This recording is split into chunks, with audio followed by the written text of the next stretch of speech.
بسم اللہ الرحمن الرحیم۔ بنام خداوند بخشندے و مہربان۔ معزز سامعین و ناظرین، السلام علیکم ورحمۃ اللہ وبرکاتہ۔ منتخب فارسی کلام کے ساتھ آپ کی خدمت میں حاضر ہیں۔ آج ہم حافظ شیرازی کے چند منتخب فارسی اشعار کی اردو میں شرح کرنے کی کوشش کریں گے۔ حافظ شیرازی کہ فارسی زبان کے عظیم صوفی و درویش شاعر کہ جن کی قدر کلامی رندی و بے باکی کی بنا پر ان کو ایک انفرادیت حاصل ہے، اور رندی و بے باکی و بے تکلفی کہ مرزا غالب کی طرح ان کا اسلوب اور ان کی معنویت بے حد وسعت والی ہے کہ اشعار میں استعمال ہونے والی پرپیچ تراکیب فلسفیانہ انداز کی برملا آئینہ دار ہیں، اور اشعار کی شرح کرنے کی جسارت جس قدر بھی کی جائے تو حافظ نے جیسے موتی پروئے ہیں ان کا حق ادا کرنا بے حد مشکل ہے۔ چونکہ حافظ فرماتے ہیں: غزل گفتی و درسفتی بیاؤ خوش باخواں حافظ، غزل گفتی و درسفتی بیاؤ خوش باخواں حافظ، کہ بر نظم تو افشاند فلک عقد ثریا را، کہ حافظ تمہاری جو غزل گوئی ہے تو گویا اس غزل گوئی کی بنا پر تم نے جو درسفتی کی جو موتی پروئے ہیں، موتیوں کی لڑی تیار کی ہے، اس بنا پر اور خوش الہانی کی بنا پر وہ پڑھنے والے کو کہتے ہیں کہ اور حافظ کی اشعار پڑھو کہ بر نظم تو افشانت فلک عقد ثریا را، کہ تمہاری جو نظم کے اشعار ہیں اس سے آسمان پر ایسا اثر پڑا ہے، آسمان اس قدر متاثر ہوا ہے کہ اس نے جو آسمان پر بکھرے ہوئے ستاروں کا جھرمٹ ہے، عقد ثریا کے جو ستاروں کا جھرمٹ ہے، ستاروں کی لڑی ہے، اس کو تم پر فدا کر دی ہے، نچھاور کر دیا ہے۔ تو اس شعر میں کہ بظاہر دو مصرے ہیں مگر استعمال ہونے والی پرپیچ اور لطیف تراکیب کی بنا پر اس شعر کی شرح کو کرتے ہوئے جو الفاظ ہیں وہ ان کو یکجا کرنا مشکل ہو جاتا ہے کہ حافظ کے اس شعر کی اچھی خاصی وضاحت جو ہے وہ متقاضی ہے، اور اسی بنا پر حافظ کے جو بیشتر اشعار ہیں وہ اپنے اندر بڑی وسعت سموئے ہوئے ہیں۔ حافظ مزید لکھتے ہیں: یا رب این خوابہ مقصود زیارت گہے کیست، یا رب این خوابہ مقصود زیارت گہے کیست، کہ مغیلان طریقش گل و نسرین من است، کہ اے خدا یہ کعبہ مقصود کس کی زیارت گاہ ہے کہ اس کے راستہ کے کیکر میرے لیے گل و نسرین ہیں۔ فرماتے ہیں کہ کعبہ جو ہے یہ دراصل کس کی زیارت گاہ ہے، کس کی جلوہ گاہ ہے، کہ اس کا بیان تو ایک طرف کہ اس کے رستے میں جو آنے والے جو درخت ہیں مغیلان طریقش، کہ اس کے رستے میں جو کیکر ہیں وہ بھی میرے لیے گل و نسرین کی حیثیت معلوم ہوتے ہیں، کہ کعبہ کی اہمیت اور کعبہ کا منصب و مرتبہ، کعبہ کی جو قدر و قیمت ہے اس کا بیان تو ورا ہوگا، جبکہ اس کے رستے میں جو کیکر ہیں وہ بھی گل و گلستان کا منظر پیش کرتے ہیں۔ دوسرے شعر میں کہا: روئے تو کس ندید و ہزارت رقیب ہست، روئے تو کس ندید و ہزارت رقیب ہست، در غنچہ ہنوز و صدت اندلیب ہست، کہ تیرا چہرہ کسی نے نہیں دیکھا اور تیرے ہزاروں رقیب ہیں، تو ابھی غنچہ ہی ہے اور تیری سینکڑوں بلبلیں ہیں۔ دیکھیے کہ اس شعر میں حافظ نے اپنی مشکل پسندی کو کیسے بیان کیا ہے، کہ فرماتے ہیں کہ تیرا چہرہ کسی نے نہیں دیکھا اور تیرے ہزاروں رقیب ہیں، روئے تو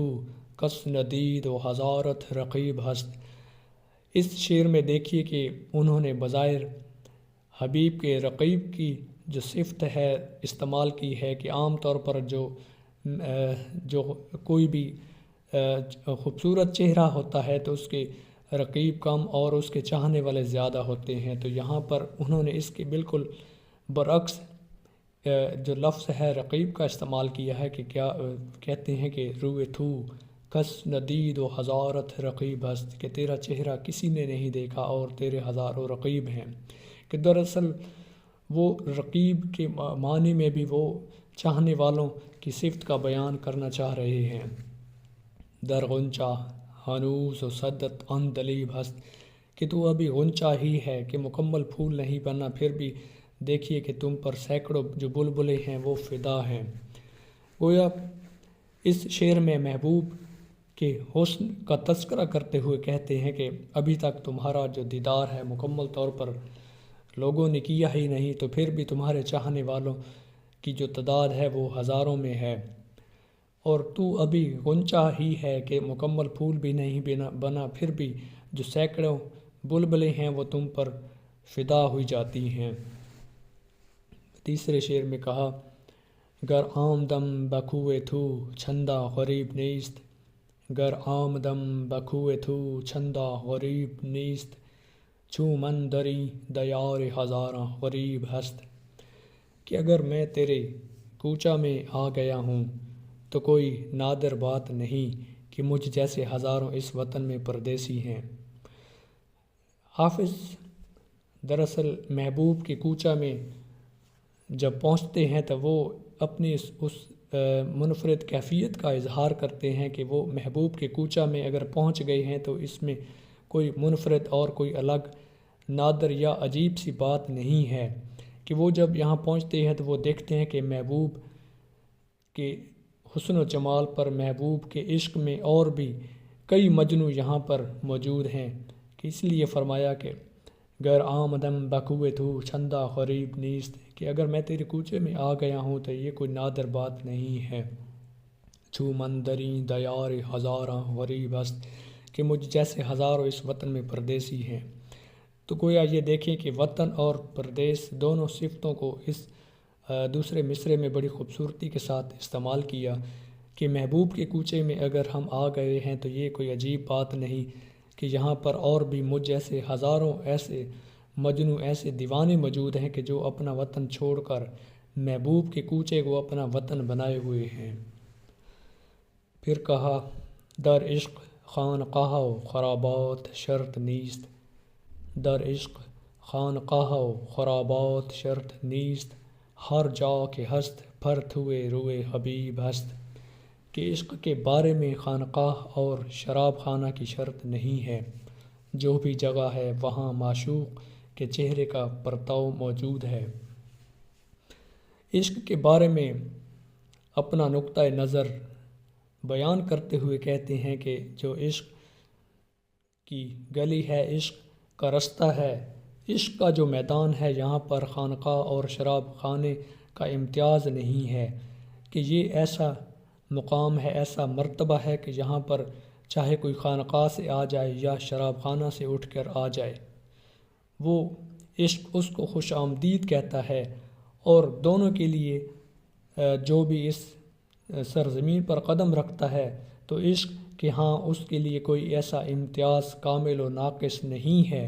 تو جو جس جگہ سے بھی آئے وہاں اس کو معشوق کے چہرے کا پرتاؤ نظر آتا ہے۔ تو گویا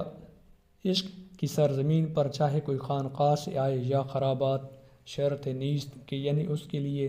چاہے وہ خانقاہ سے آئے یا کہیں رندانہ مجلس سے آئے، تو وہ جس جگہ سے بھی آئے تو وہ جب عشق کے اس درد میں، عشق کی اس کیفیت میں مبتلا ہو جاتا ہے تو اس کو ہر جگہ جہاں بھی وہ جائے تو اس کو محبوب کے چہرے کا پرتاؤ ملے گا۔ پھر فرمایا، عاشق کہ شد کہ یار بحالش نظر نہ کرد، عاشق کہ شد کہ یار بحالش نظر نہ کرد، اے خواجہ درد نیست وگرنہ طبیب ہست، کون ہے جو عاشق ہوا ہو اور یار نے اس کے حال پر نظر نہ کی ہو، ارے صاحب درد ہی نہیں ہے ورنہ طبیب تو موجود ہے۔ کہتے ہیں کہ عاشق صادق ہونے کی ضرورت ہے، کہ یہاں پر صادق عاشق کی جو قدر و منزلت ہے اس کا اندازہ کیجئے کہ جو بھی عاشق صادق ہوگا محبوب اس کی طرف ضرور التفات کرے گا۔ ایسا نہیں ہو سکتا کہ کوئی صادق عاشق محبوب کے در پر آئے اور محبوب اس کو دھتکار دے، اس کو ٹھکرا دے۔ تو اس لیے کہا کہ عاشق کی شد کہ یار بحالش نظر نہ کرد، کہ کون ہے جو عاشق ہوا ہو اور یار نے اس کے حال پر نظر نہ کی ہو، یار نے اس کی طرف توجہ نہ کی ہو یا اس کو نظر انداز کر دیا ہو۔ اے خواجہ درد نیست وگرنہ طبیب ہست، کہ اے صاحب تم نے درد ہی پیدا نہیں کیا، جب درد نہیں ہوگا تو طبیب کی کیا اہمیت ہوگی، طبیب کی طلب کیسے ہوگی؟ اور اس لیے کہتے ہیں کہ جب درد ہی نہیں ہے تو پھر طبیب کی طلب کہاں سے ہوگی، کہ ارے صاحب درد نہیں ہے ورنہ طبیب تو موجود ہے، کہ یعنی جو درد کو رفع کرنے والا ہے، درد کو دور کرنے والا ہے۔ تمہارے درد کا مداوا تو موجود ہے، مگر ستم ظریفی یہ ہے کہ درد ہی موجود نہیں ہے۔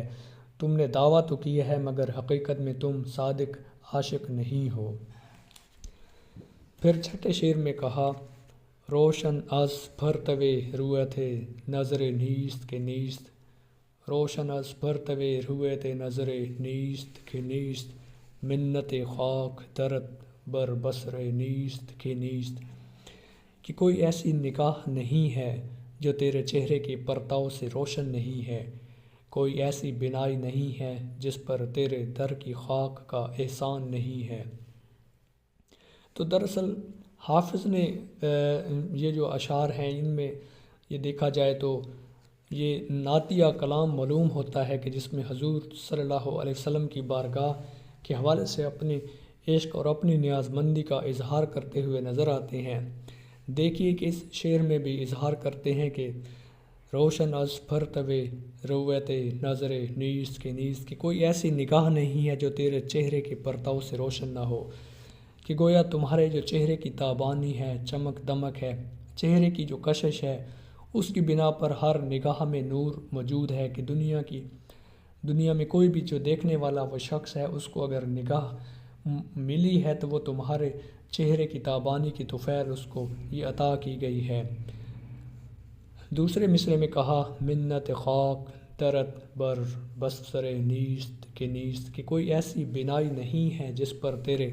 در کی خاک کا احسان نہیں ہے، کہ گویا تمہارے در کی خاک اس قدر مقدس ہے کہ ہر بینائی میں اس کا ہونا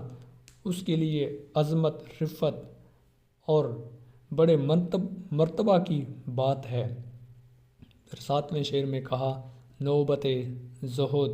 فروشان گراں جاں بگذشت، نوبت زہد فروشان گراں جاں بگذشت، وقت شادی و طرب کردن رنداں برخاست، کہ سخت جاں زہد فروشوں کی باری گئی، رندوں کی خوشی اور سعی کا وقت آ گیا۔ اس شعر میں حافظ نے اپنے منفرد اسلوب کا بڑے انوکھے انداز میں استعمال کیا اور کہتے ہیں کہ جو رند ہیں، کہ جو آزادانہ روش کے قائل ہیں، دراصل اب ان کے جو امتحان ہے اس کا وقت شروع ہوا چاہتا ہے، کہ جو زہد ہیں، کہ جو بہت زیادہ پرہیزگاری میں زندگی بسر کرتے ہیں اور دنیا کی جو آزادانہ روش ہے اس سے پہلو تہی اختیار کیے رہتے ہیں، تو ان کے حوالے سے انہوں نے سخت جان کا لفظ استعمال کیا، نوبت زہد فروشان گراں جاں بگذشت، کہ جو سخت جان، کہ وہ سخت کوش اور زہد و تقوی و پرہیزگاری میں ہمہ وقت محو رہتے ہیں اور اپنی جان کو مشقت میں ڈالتے ہیں، تو کہتے ہیں کہ ان کی باری چلی گئی کہ وہ آزمائے گئے۔ اب یہاں پر دیکھیے کہ وہ کہتے ہیں کہ ان پر جو امتحان تھا اس سے وہ گزر گئے، اب جو باری ہے وہ رندوں کی ہے، وقت شادی و طرب کردن رنداں برخاست، کہ جو رندوں کی خوشی اور سعی کا وقت آ گیا۔ تو گویا کہتے ہیں کہ جو رند ہیں ان پر جب وقت آیا، ان پر آزمائش آئی، تو وہ چونکہ آزادانہ روش کے قائل ہوتے ہیں تو وہ مشقت یا کسی بھی طرح کی آزمائش سے گھبراتے نہیں ہیں، تو اس لیے ان کی کامیابی قریب ہے اور ان کے لیے خوشی کا وقت آتا ہے۔ 8ویں شعر میں کہا، حافظ از عشق خط و خال تو سرگرداں است، حافظ از عشق خط و خال تو سرگرداں است، ہمچو پرقار واللے نقطۂ دل پا برجاست، کہ حافظ تیرے خد و خال کے عشق میں سرگرداں ہے، تمہارے عشق میں، تمہارے حسن میں، تمہارے چہرے کی تابانی میں سرگرداں ہے، محو ہے کہ پرکار کی طرح، لیکن دل کا نقطہ ایک جگہ موجود ہے۔ دیکھیے اس مشکل پسندی کی بنا پر حافظ نے اس شعر میں کیسی قادر کلامی کا مظاہرہ کیا ہے، اور اس خوبصورت شعر میں گویا موتی پرو دیے ہیں کہ اپنے محبوب کے حوالے سے کہتے ہیں، محبوب سے مخاطب ہوتے ہوئے کہتے ہیں کہ حافظ تیرے خط و خال کے عشق میں سرگرداں ہے، کہ تمہارے حسن کی تابانی میں حافظ اس قدر محو ہے، سرگرداں ہے کہ اسے کوئی ہوش نہیں، کہ یہ گویا جیسا دیوانہ وار ہمہ وقت گردش میں ہے، یہ اس پر یہ کیفیت گزر رہی ہے، مگر پھر دیکھیے کہ یہ پرکار کی طرح اس کے جو دل کا نقطہ ہے وہ ایک جگہ پر موجود ہے، کہ گویا اس پر ایسا جمود طاری ہے کہ جس طرح پرکار گھومتی تو ہے مگر وہ پھر بھی ایک مخصوص دائرے کی بنا پر ایک مخصوص دائرے میں حرکت میں رہتی ہے، کہ ٹھیک اسی طرح کہتے ہیں کہ جو محبوب کا حسن ہے، محبوب کا عشق ہے، وہ اس پرکار کا مرکز ہے، اس پرکار کا جو نقطہ ہے وہ اس کو اس نے مرکز نگاہ بنایا ہوا ہے کہ پرکار کی طرح، لیکن جو دل کا نقطہ ہے اس پر ایسا جمود طاری ہے کہ یہ اس کے علاوہ کسی اور طرف یہ التفات نہیں کرتا۔ حافظ تیرے خط و خال کے عشق میں سرگرداں ہے کہ پرکار کی طرح، لیکن جو دل کا نقطہ ہے وہ ایک جگہ جمود پر قائم ہے۔ خط و خال کے حوالے سے حافظ کا ایک اور مشہور شعر ملاحظہ ہو، لکھتے ہیں، ز عشق نا تمام ما جمال یار مستغنی است، ز عشق نا تمام ما جمال یار مستغنی است، بآب و رنگ و خال و خط چہ حاجت روئے زیبارا، کہ میرا عشق نا تمام ہے اور محبوب کا جو جمال ہے، محبوب کا جو حسن ہے وہ اس سے مستغنی ہے، یعنی بے نیاز ہے۔ دوسرے مصرے میں کہ جو ضرب المثل کی حیثیت رکھتا ہے، کہتے ہیں، بآب و رنگ و خال و خط چہ حاجت روئے زیبارا، کہ جو خوبصورت چہرہ ہے اس کو آب و رنگ یا اس کو خال و خط کے اس کو بناؤ سنگھار یا زیب و زینت کی حاجت نہیں ہوتی، کہ جو خوبصورت چہرہ اس کو قدرتی طور پر جو رعنائی اور جو چمک دمک اور جو زینت بخشی گئی ہوتی ہے، اس کے مقابلے میں جو مصنوعی طور پر اس کو خال و خط یا آب و رنگ کے طور پر اس کو نکھارا جاتا ہے، تو اس کی بنا پر جو حسن اسے ملتا ہے وہ بالکل مصنوعی ہوتا ہے اور حقیقی حسن کے سامنے اس کی کوئی حیثیت نہیں ہوتی۔ تو محبوب کے عشق کے حوالے سے اظہار کرتے ہوئے کہتے ہیں کہ ز عشق ما تمام، ز عشق نا تمام ما، کہ میرا جو عشق ہے وہ نا تمام ہے، اور محبوب کا حسن اس سے بالکل بے نیاز ہے، مستغنی ہے، کہ محبوب کو اس سے کوئی سروکار نہیں کہ میرا یہ جو عشق ہے وہ کامل ہے یا نہیں ہے۔ تو اپنے حوالے سے کہتے ہیں کہ گویا یہ بات تو اٹل ہے کہ محبوب جو ہے وہ دراصل عاشق کے عشق کو پرکھتا ہے، دیکھتا ہے کہ عاشق کا جو عشق ہے وہ خام ہے یا تمام ہے۔ تو اس حوالے سے حافظ نے حسن کے حوالے سے بات کی ہے کہ جو محبوب کا حسن ہے، محبوب کا جلوہ ہے، رعنائی ہے، زینت ہے، وہ دراصل میرے اس ناتمام عشق سے بالکل مبرہ ہے اور وہ اس سے بے نیاز ہے۔ تو دوسرے اس مصرے میں اسی حوالے سے کہا کہ جو خوبصورت چہرہ ہوتا ہے اس کو ویسے بھی ظاہری زیب و زینت کی ضرورت نہیں ہوتی، کہ گویا وہ یہ کہنا چاہتے ہیں کہ عشق میں جو بناوٹی انداز ہے اس کو اختیار کرنے کا کوئی فائدہ نہیں، کہ جو محبوب ہے اس کی نظر دل پر ہوتی ہے، اگر دل عشق میں محو ہے تو اس کے لیے یہی کافی ہے، اور اس بنا پر جو عشق میں جو ظاہری بناوٹ ہوتی ہے اس کی کوئی اہمیت نہیں، اور حسن کہ جو مصنوعی خوبصورتی ہے اس کی بھی کوئی حاجت نہیں۔ پھر 9ویں شعر میں کہا، کنج عزلت کے طلسمات عجائب دارد، کنج عزلت کے طلسمات عجائب دارد، فتح آن در نظر ہمت درویشاں است، کہ گوشۂ تنہائی میں جو عجائبات کے طلسم رکھتا ہے اس کی کشادگی درویشوں کی توجہ کی نظر میں ہے۔ یہاں پر دراصل وہ تنہائی کی مجلس کے حوالے سے اظہار خیال کرتے ہیں کہ اس میں جو طلسم ہے، اس میں جو جادوئی اثرات ہیں، اس کی الگ ہی اہمیت ہے، اور بالخصوص جو درویش ہیں وہ دراصل تنہائی میں رہنا پسند کرتے ہیں، اور تنہائی میں بیٹھے ہوئے وہ جو انوار و تجلیات کا مشاہدہ کرتے ہیں، اس بنا پر جو تنہائی میں جو کشادگی ان کو میسر آتی ہے، درویشوں کی دراصل اصل توجہ اسی پر ہوتی ہے۔ تو تنہائی کی اہمیت اور قدر و منزلت کے حوالے سے حافظ کا یہ شعر بھی اپنی اہمیت کا حامل ہے۔ کہتے ہیں کنج عزلت کے طلسمات عجائب دارد، فتح آن در نظر ہمت درویشاں است۔ پھر 10ویں شعر میں حافظ کہتے ہیں دو دیدہ باز مکن در روش دو لب مکشا، دو دیدہ باز مکن در روش دو لب مکشا، نہ تاب دیدن نہ طاقت بیاں آنجا است۔ کہتے ہیں کہ اس کے چہرے پر دونوں آنکھیں نہ کھول اور دونوں ہونٹ نہ کھول، اس جگہ نہ دیکھنے کی طاقت ہے اور نہ بیاں کرنے کی طاقت۔ بڑا خوبصورت شعر ہے۔ حافظ کی انفرادیت ہی یہی ہے کہ وہ اپنے جو اسلوب ہے اس میں ایسی خوبصورتی اور تازگی اور دلکشی پیدا کرتے ہیں کہ جو شعر کی وسعت ہے، شعر کی خوبصورتی ہے، اس میں چار چاند لگ جاتے ہیں۔ اس شعر کو دیکھیے کہ کہتے ہیں کہ دو دیدہ باز مکن، کہ اس کے جو چہرے ہے کہ چہرے پر اپنی دونوں آنکھیں نہ کھولو، دو دیدہ باز مکن در روش دو لب مکشا، اور نہ ہی اپنے دو ہونٹ کھولو، کہ گویا جو محبوب کا جو چہرہ ہے، حسن و جمال ہے، اس کا بیان کرنے کی جو وسعت ہے وہ نہ تو اس کو دیکھنے کی طاقت تمہاری آنکھوں میں ہے، نہ ہی تمہارے جو ہونٹ ہیں وہ اس کے حسن و جمال کی جو آئینہ داری ہے اس کا حق ادا کر سکتے ہیں۔ اس لیے کہتے ہیں کہ نہ تاب دیدن نہ طاقت بیاں آنجا است،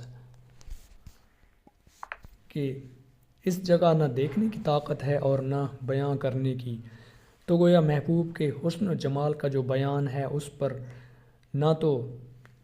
ہم اپنی آنکھیں کھول سکتے ہیں کہ آنکھیں کھولیں گے تو محبوب کے حسن و جمال کے جلوے دیکھ کر ہم پر جو کیفیت طاری ہوگی ہم ہوش میں شاید نہ رہیں، اور اس کے بدلے اس کے مقابلے میں اگر ہم ہونٹ بھی کھولیں گے، لب کشائی کریں گے اور محبوب کے حسن و جمال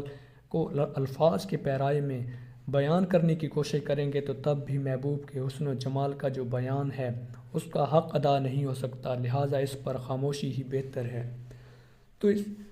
اس مقام پر اس شعر کے ساتھ غالب کے 2 اشعار بھی ملاحظہ ہوں۔ لکھتے ہیں کیوں جل گیا نہ تاب رخ یار دیکھ کر، کیوں جل گیا نہ تاب رخ یار دیکھ کر، جلتا ہوں اپنی طاقت دیدار دیکھ کر، آتا ہے میرے قتل کو پرجوش رشک سے، مرتا ہوں اس کے ہاتھ میں تلوار دیکھ کر۔ دیکھیے غالب نے بھی اپنے تئیں